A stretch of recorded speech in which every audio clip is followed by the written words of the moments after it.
श्री स्वामी समर्थ मित्रांनो, आपल्या मनोमय कोश आणि एकाग्रतेसाठी नामजप पद्धत अत्यंत उपयुक्त आहे. नामजप हे सर्व धर्मपंथामध्ये मान्य आहे. नामजप केल्याने मनातील सर्व वृत्तींचा लोप होऊन मन एकाग्र चित्त होते. एक मजेशीर गोष्ट आहे की एकदा एका सिद्ध माणसाने भूताला सिद्ध केले. भूत खूप बलवान होता. तो म्हणाला, मी तुझ्या ताब्यात आलो आहे. ठीक आहे, तू जो आदेश देशील ते मी मान्य करेल. पण एक गोष्ट आहे, मी निष्क्रिय बसू शकत नाही. जर मी निष्क्रिय राहिलो तर मी तुला खाईल. माझी ही एक शर्त नीट समजून घ्या. त्या सिद्धाने भूताला अनेक कामे सांगितली. त्या भूताने सर्व कामे थोड्याच वेळात पूर्ण केली. भूताच्या बेकारीतून निर्माण झालेले संकट त्या सिद्धाला सतावत होते. मग तो दुःखी होऊन आपल्या गुरुकडे गेला. गुरूंनी सिद्धाला सांगितले की अंगणात एक तंबू गाडला पाहिजे आणि दुसरे काम सांगेपर्यंत त्या बांबूवर त्या भूताला पुन्हा पुन्हा चढायला आणि उतरायला सांग. हे काम मिळाल्यावर सिद्धाला भूताकडून काम घेत राहणे सोयीचे झाले आणि भूताच्या शर्तीचे संकट देखील दूर झाले. मग असेच एक भूत आहे. जेव्हा ते निष्क्रिय असते तेव्हा एक ना एक खोड्या करतच राहते. म्हणून जेव्हा जेव्हा मनुष्याला कामातून ब्रेक मिळेल तेव्हा तेव्हा त्याने नामस्मरणात मग्न असावे. नामजप हा केवळ वेळ घालवण्यासाठी नाही, तर तो एक अतिशय फलदायी आणि रचनात्मक मानसिक श्रम आहे. सतत पुनरावृत्ती केल्याने त्या प्रकारचे सराव आणि विधी मनात तयार होतात, ज्यामुळे जे स्वाभाविकपणे त्याच दिशेने चालू लागते. दगडाला वारंवार घासल्यावर त्यात खड्डा तयार होतो. पिंजऱ्यात राहणारे कबूतर बाहेर फेकले गेल्यावरही परत येते. गाय जंगलात सोडली तरी रात्री आपोआप परत येते. सततच्या सरावाने मनाचाही इतका उपयोग होतो की ते उत्स्फूर्तपणे दीर्घकाळ घेतलेल्या कार्यक्रमात अनासाय प्रवृत्त होते. नामजपाचा सराव केल्याने अनेक निरर्थक कल्पना विश्वांमध्ये गुंतून राहण्यापेक्षा मन एक आध्यात्मिक दिशेला जाण्यास प्रवृत्त होते. मनरूपी भूत खूप शक्तिशाली आहे. तो ऐहिक कार्यही मोठ्या यशाने करतो आणि जेव्हा तो आध्यात्मिक क्षेत्रात गुंततो तेव्हा देवाचे सिंहासन हलवण्याचे सामर्थ्य ठेवतो. मनाची उत्पादक, सर्जनशील, रचनात्मक आणि प्रेरणादायी शक्ती इतकी अद्वितीय आहे की जगात कोणतीही गोष्ट त्याच्यासाठी शक्य नाही. भगवंताची प्राप्ती करणे त्याच्यासाठी खूप सोपे आहे. आवश्यकता फक्त एका निश्चित मार्गदर्शनाची असते. तेही आपण नामजपाच्या पद्धतशीर पद्धतीने करू शकतो. आपलं मन कितीही उत्सुक असलं तरीही, पण जेव्हा ते वारंवार काही भावनेवर केंद्रित केलं जातं तेव्हा काळाच्या ओघात त्याच प्रकारचं होऊन जातं.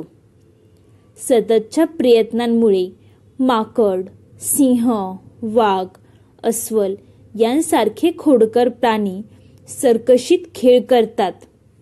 मालकाच्या इच्छेनुसार काम करू लागतात. त्यांच्या इशाऱ्यावर नाचतात. मनाचे पण तसेच आहे. चंचल आणि दिशाभूल होण्याचे कारण नाही. त्याला नियंत्रित आणि आज्ञाधारक केले जाऊ शकते.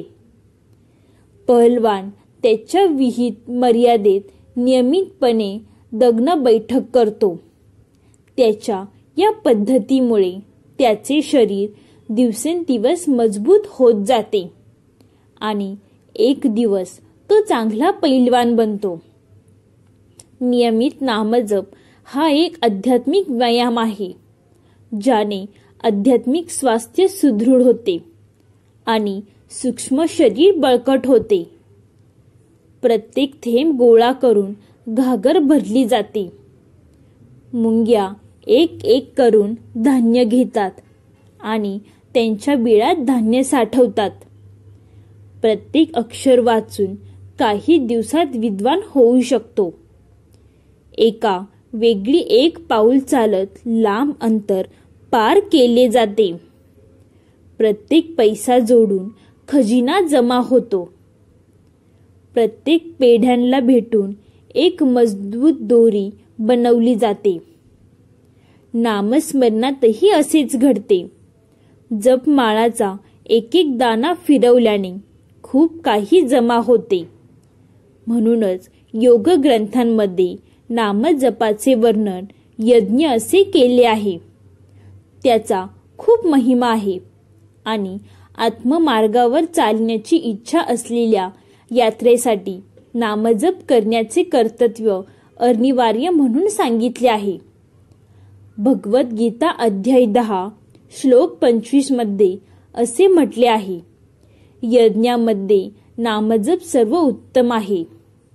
यज्ञ जरी सर्व एकत्र केले जातात, हे जप यज्ञाच्या 16व्या भागाच्या बरोबरीचेही नसतात. महर्षी भारद्वाजींनी गायत्री व्याख्येमध्ये म्हटले आहे, सर्व यज्ञांमध्ये नामजप श्रेष्ठ आहे. इतर यज्ञांमध्ये हिंसा आहे, पण जप यज्ञात हिंसा नाही.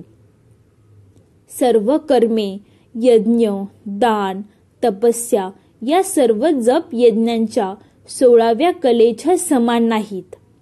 जप यज्ञ हे सर्व पुण्य साधनेमध्ये श्रेष्ठ आहे. या प्रकारचे अगणित पुरावे शास्त्रात उपलब्ध आहे. या धर्मग्रंथामध्ये जप यज्ञाची उपयुक्तता आणि महत्त्व मोठ्या प्रमाणात सांगितलेले आहे.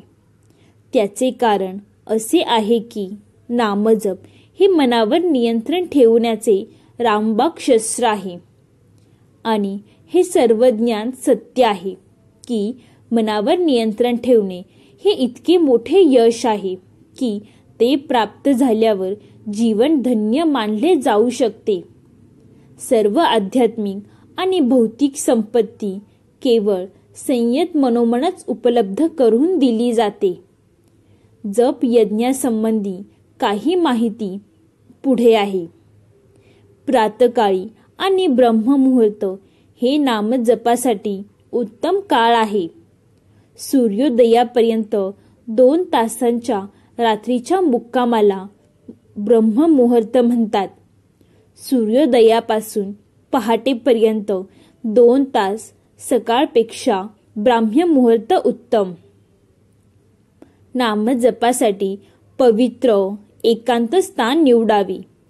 मंदिरे, तीर्थक्षेत्र, उद्याने, जलाशय इत्यादी शुद्ध स्थाने नामजपासाठी अधिक योग्य आहेत. हे जरी घरी करायचे असेल तरी जेथे जास्त गोंधळ होणार नाही अशी जागा निवडावी. नामजप संध्याकाळी करायचा असेल तर सूर्यास्तानंतर 1 तासापर्यंत जप करावा.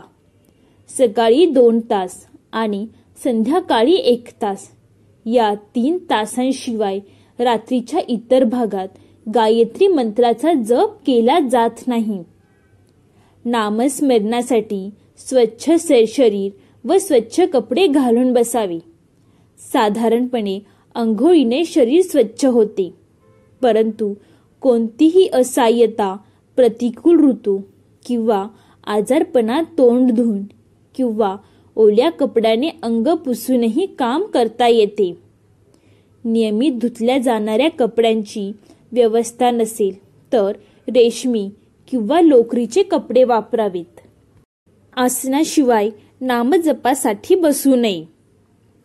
कुशचे आसन, चटई इत्यादी गवताने बनवलेले अधिक योग्य असते. प्राण्यांचे कातडे, मृगाचे कातडे इत्यादी आजकालच्या हिंसेने मिळतात, म्हणून ते निश्चिंत आहेत. पद्मासनात किंवा सहज सुखासनात बसून मंत्रोच्चारासाठी पाठीचा कणा सरळ ठेवून बसावे. सकाळी पूर्वेकडे आणि संध्याकाळी पश्चिमेकडे तोंड करावे. जपमाळ तुळशीची किंवा चंदनाची असावी. रोज किमान एक जपमाळ जप करावा. जिथे अनेक पुरुषांची नजर हारावर पडते तेथे हात कापडाने किंवा गोमुखाने झाकलेला असावा. जपमाळ जपताना सुमेरू म्हणजे जपमाळाच्या सुरुवातीचा सर्वात मोठा मणी भंग करू नये. एक जपमाळ पूर्ण झाल्याशिवाय मेंदू आणि डोळ्यांना लावून नामजप सुरू करावा. बोटे मागे वळवावीत. अशा प्रकारे प्रत्येक वेळी जपमाळ पूर्ण केल्यानंतर ती उलटी करून सुरुवात करावी.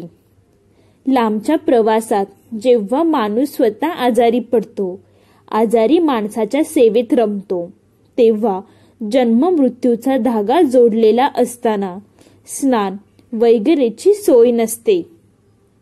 अशा स्थितीत मानसिक नामजप चालू ठेवावा. पलंगावर, वाटेत किंवा कोणत्याही पवित्र अपवित्र स्थितीत पडून मानसिक नामजप करता येतो. नामजप ठराविक वेळी, ठराविक संख्येने, ठराविक ठिकाणी, शांत चित्तेने आणि एकाग्र चित्तेने करावा. जवळच एखादे जलाशय किंवा पाण्याने भरलेले पात्र असावे. आचमनानंतर नामजप सुरू करावा. काही अपरिहार्य कारणाने नामजप पुढे ढकलावा लागला तर प्रायश्चित्त म्हणून दुसऱ्या दिवशी आणखी एक जपमाळा करावी. तर मित्रांनो, तुम्हाला ही माहिती आवडली असेल तर व्हिडिओला एक लाईक नक्की करा. व्हिडिओला लाईक करून चॅनेलला सबस्क्राईब करायला विसरू नका, जेणेकरून आमच्या नवनवीन व्हिडिओ तुमच्यापर्यंत नक्की पोहोचतील. संपूर्ण व्हिडिओ पाहिल्याबद्दल धन्यवाद मित्रांनो. बोला श्री स्वामी समर्थ.